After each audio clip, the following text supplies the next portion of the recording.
জিম্বাবুয়ের বিপক্ষে বাজেভাবে টেস্ট হারের পর ওয়ানডে সিরিজে ঘুরে দাঁড়ানোর মিশনে নামছে বাংলাদেশ। 2.5 দিনের টেস্ট হারা বাংলাদেশ হতাশা জেড়ে ওয়ানডের জন্য প্রস্তুতি নিতে শুরু করেছে। হারারে স্পোর্টস ক্লাবে 6 জুলাই শুরু হবে 3 ম্যাচ ওয়ানডে সিরিজটি। মেহেদী হাসান মিরাজের বাংলাদেশ 2022 সালের পর ওয়ানডেতে জিম্বাবুয়ের মুখোমুখি হচ্ছে। 2022 সালে সর্বশেষ সিরিজটিও ছিল জিম্বাবুয়ের মাটিতে, যেখানে 2-1 ব্যবধানে হেরেছিল বাংলাদেশ।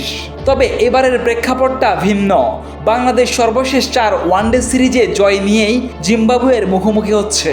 অস্ট্রেলিয়া, নিউজিল্যান্ড, পাকিস্তান ও ওয়েস্ট ইন্ডিজের বিপক্ষে সিরিজ জয়ের সুখ স্মৃতি সঙ্গী হচ্ছে বাংলাদেশের।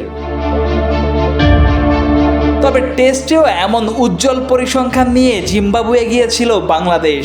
টানা 4 টেস্ট জয়ের পর স্বাগতিকদের বিপক্ষে মুখ থুবড়ে পড়ে নাজমুল হোসেন শান্তর দল।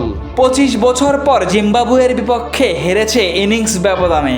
আর এখানেই ভয়, দুর্দান্ত ফর্মে থাকা বাংলাদেশের ওয়ানডে দলটাও যদি বাজে কিছু করে বসে, যেখানে জিম্বাবুয়ের মাটিতে সর্বশেষ ওয়ানডে সিরিজে আবার হারের দাগ আছে।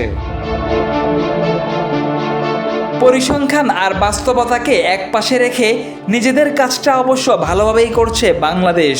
দল বেঁধে অনুশীলনে দিচ্ছে সেরাটা। এখন মাঠের ক্রিকেটে কেমন করবে সেটাই দেখার পালা। Najmul Tarek, daily cricket.